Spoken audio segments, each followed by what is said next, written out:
What if you had sports without advertisements? Think about this. And everyone's going to look and say, wow, how would you? Because the first thing that happens if the NFL tomorrow comes out and says, we can no longer accept deals with advertising partners. We now have 32 NFL teams that are up for sale. Because you got a bunch of billionaires who are like, fuck that, I'm out. Because why would your product, your asset just lost so much money because you no longer can get that. What's a common advertisement?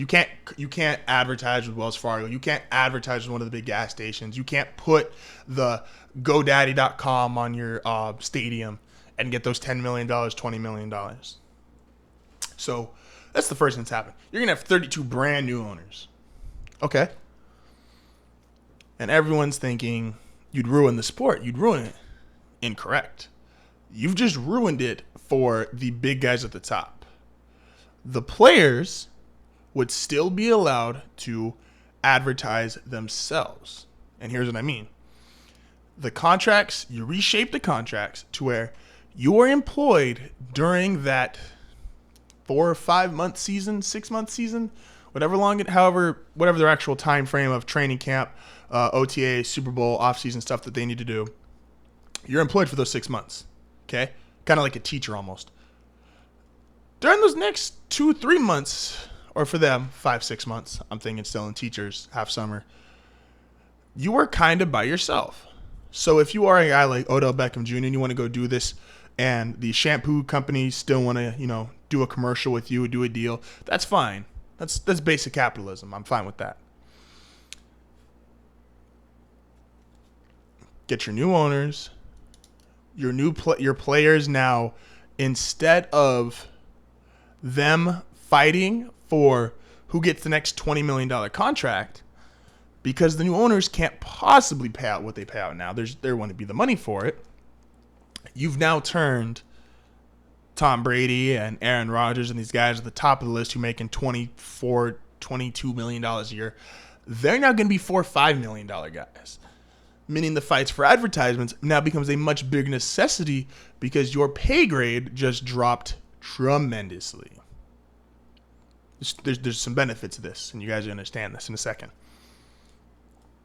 What are the benefits of having everyone's salary dropped? Oh, well, you'll get less people that are involved in the game. Like, you won't get the guy who's like, well, I need to get the paycheck to get my family out of debt, and I'm going to work so hard to do it. You're correct. You will get the guy that truly loves to play the sport. You will get the guy that was, and this is in all sports, not just NFL. I'm just going to reference them a lot. You'll get the guy who was throwing the baseball in the back with dad. And he's like, I can pitch. I really want to pitch. I'm not looking to be Clayton Kershaw making $30 million a year. I don't care if I make $1 million a year if I get to go out and throw a baseball for my living, which $1 million a year ain't bad. You would also get, in the NFL, less rules. You'd actually get less rules in all the sports. Let me take that back. How do you get less rules? The only reason we have so many rules for player safety, for quote-unquote pace of the game, is because there's a lot of money invested in these guys right now. There is a lot of when you have to pay someone $20 million a year, that means a single human being, just by them walking, breathing, just being in existence, has 20 million of your dollars in their pocket at all times. That's what you have invested in them. Plus, not only you have to invest in them, if you know anything about being self-employed, is you pay a tax on all your employees that you've got to cover. So if theoretically Tom Brady makes $20 million a year, the owners realistically got like $35 million invested in him on a yearly basis. I don't know about you. That's a lot of money to have invested in a human being, which, fun fact, we're not all that smart.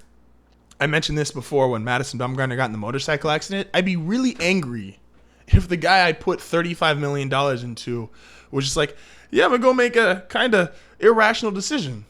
I get it. We all do it. But don't do it if I have $35 million invested in you. And then you're out for the season, and my $35 million is now gone, and I have no return on it. That'll make me kind of upset.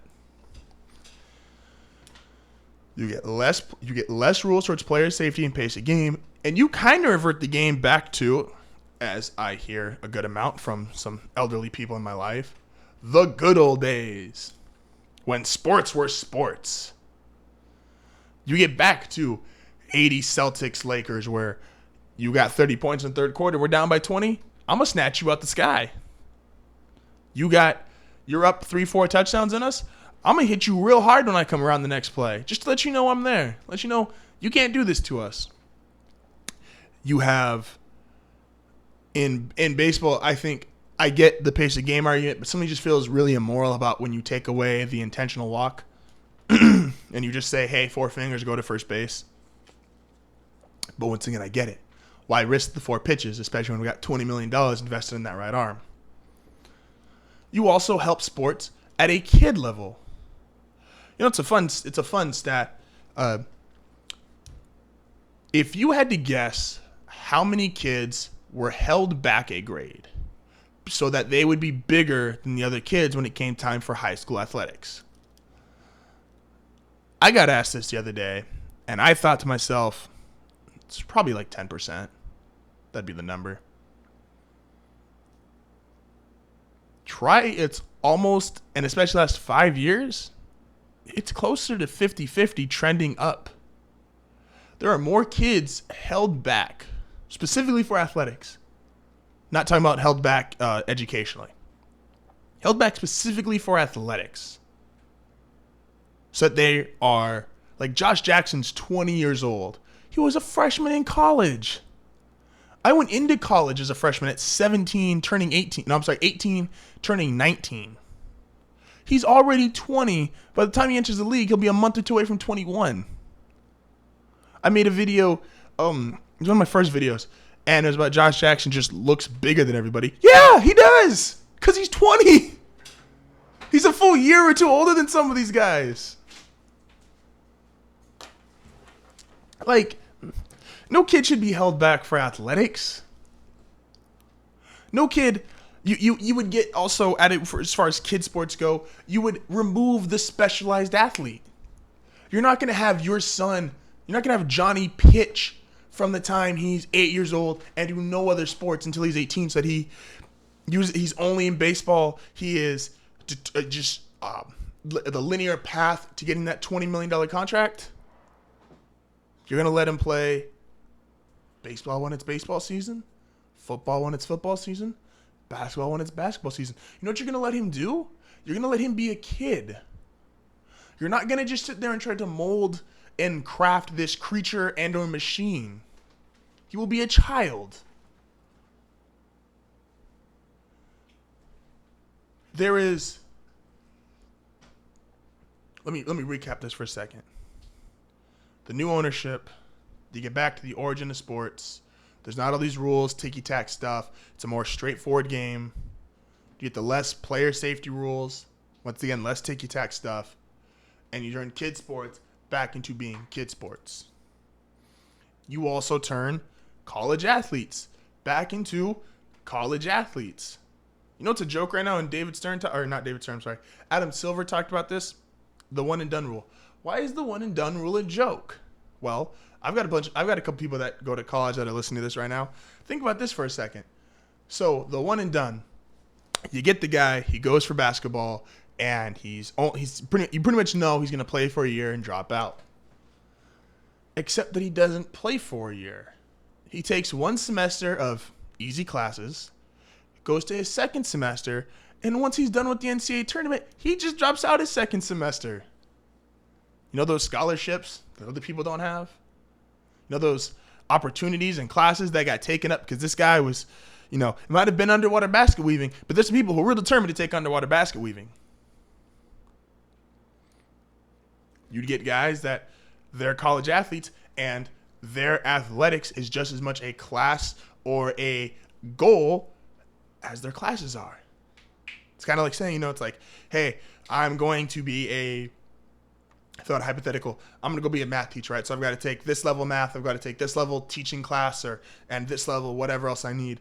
And then when I'm done with that, I've got to go take basketball class, right? It's not really a class, but we'll treat it as such. I think they actually get a unit for it. correct me if I'm wrong. You would then, they can't just sit there and be like, whatever, I'm on other classes, I'm just going to do basketball. And when basketball's over, I'm going to just drop my other classes and be done with it.